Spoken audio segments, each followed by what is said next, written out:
Welcome everyone. Today, we're diving into a fundamental question that shapes every society. What truly drives individuals? Is it the pursuit of personal gain and ambition, or the desire to contribute to something larger than oneself? This isn't just an abstract discussion. It underpins how we organize our economies, our communities, and even our daily lives.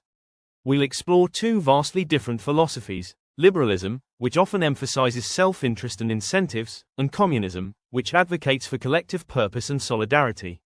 Prepare for a thought-provoking debate that will challenge your understanding of human nature and the forces that move us. Let's begin.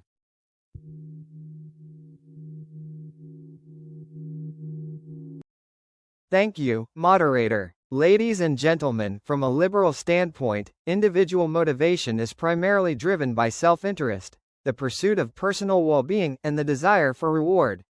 Humans are rational actors who respond to incentives. When individuals are offered the prospect of greater wealth, recognition, or personal achievement, they are powerfully motivated to innovate, work harder, and take risks.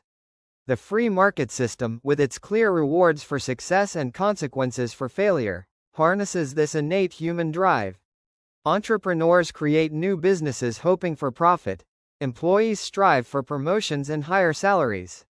This competitive environment, far from being negative, channels individual ambition into productive outcomes that benefit society as a whole through innovation, efficient resource allocation, and a wider array of goods and services.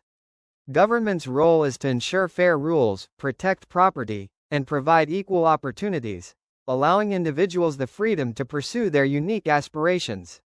True progress stems from unleashing this individual potential.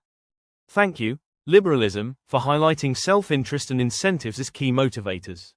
Now, communist, your opening statement from the communist perspective.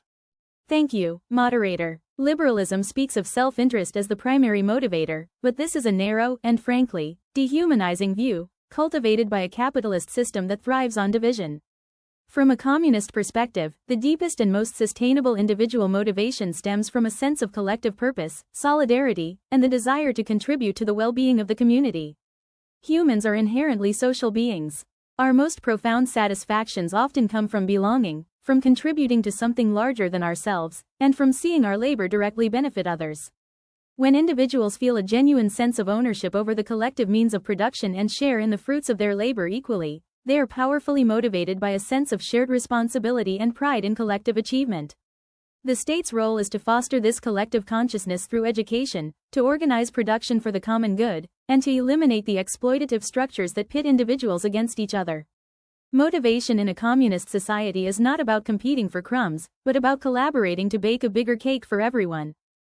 Communist, your vision of collective motivation sounds noble, but how does it account for basic human psychology?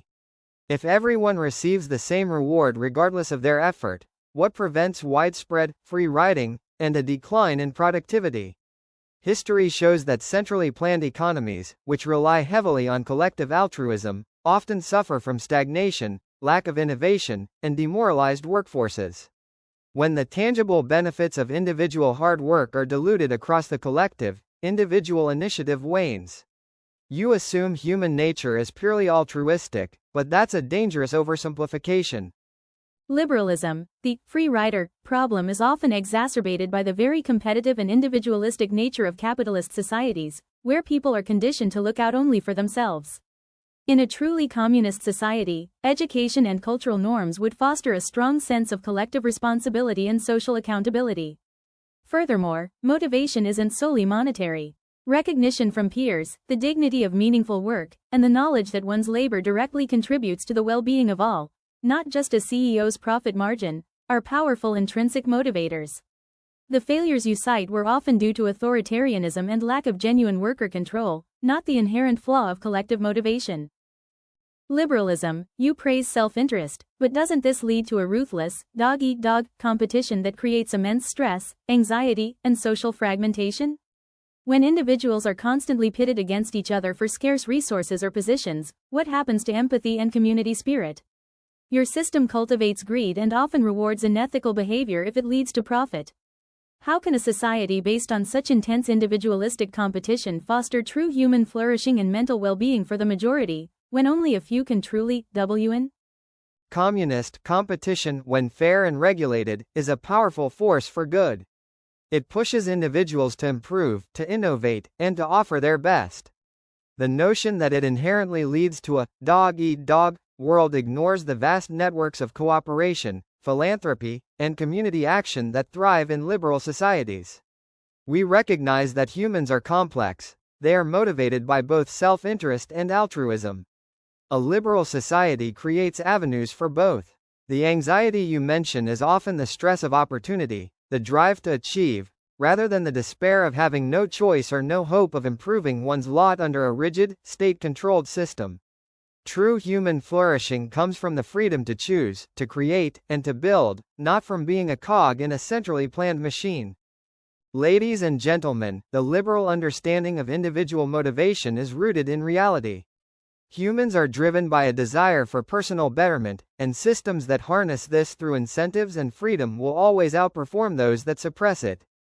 By allowing individuals to pursue their own goals, we unleash innovation, foster economic growth, and create a dynamic society with abundant choices. While we must address inequality and ensure a strong social safety net, to deny the power of self-interest is to deny a fundamental aspect of human nature, leading to stagnation and a less prosperous, less free society for all. Liberalism view of human motivation is a product of a system that cultivates selfishness.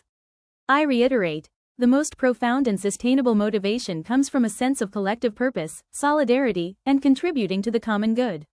When individuals work together, for each other, without the threat of exploitation or the pressure of endless competition, true human potential is unleashed.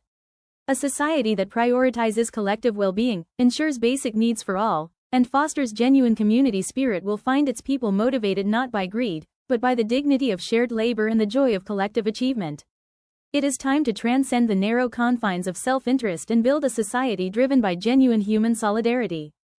What a fascinating and insightful discussion we've had tonight on individual motivation. We've explored liberalism's perspective, which often highlights self-interest, competition, and personal rewards as key drivers for innovation and progress. Conversely, we've heard communism's argument for the powerful role of collective purpose, solidarity, and contributing to the common good. This debate clearly shows the profound philosophical differences in how these ideologies interpret human behavior. There are no easy answers, and both systems present unique strengths and considerable challenges when it comes to motivating individuals. Thank you to our speakers for the compelling arguments, and to all of you for engaging with this crucial topic. We hope this discussion has deepened your understanding of what truly inspires us.